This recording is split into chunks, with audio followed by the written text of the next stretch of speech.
ลอกไล่สั่งซื้อโคของใน TikTok ง่ายๆนะคะเมื่อได้สมบูรณ์มาสอนลอกไล่สั่งซื้อโคของใน TikTok ง่ายๆค่ะกว่าค่ะกับให้จ้มสมูกันค่ะนะอันดังสุดป้าเขามาในTikTokหันเป็นโฆษณาจะไหนเฮียวก็เขาใครไล่เฮาตัวหาดีซ่าสีเหลืองๆนั่นค่ะนะป้าหันซ่าสีเหลืองๆจะไหนกดเข้ากว่ากำเร็วค่ะ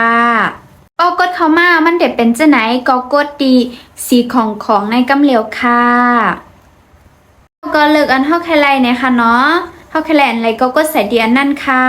โดยลงมาตั้งใจในค่ะนะกดสีของในค่ะพอกดสีของยาวเดปอมานะในค่ะให้กดไผ่ความมือในค่ะนะขอความว่าเพิ่มในค่ะ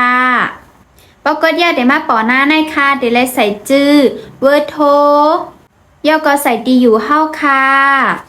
เพราะว่าใส่ดีอยู่ยาวๆก็กดสีของตั้งใจในค่ะขั้นตอนในเหลือไรฮูดีอยู่เฮาแลหมอลิกไทยไว้อิดเนี่ยค่ะนะ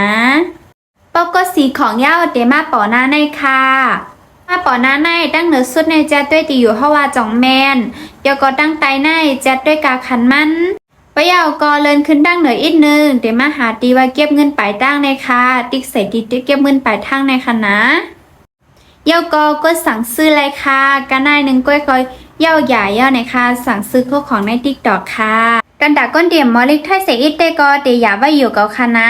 ออคาหนังในเย้าค่ะเข้าอยู่ในเมืองเปิ้นในกอลิกเปิ้นในก็มันลองใหญ่อยู่ในค่ะเนาะสั่งว่าน้องๆก็ไหลปีก็ไหลใครเขาเฮ็ดลิกไทยไหนตักมาหาสมุนเลยค่ะนะสมุนหับสอนปันลิกไทยค่ะ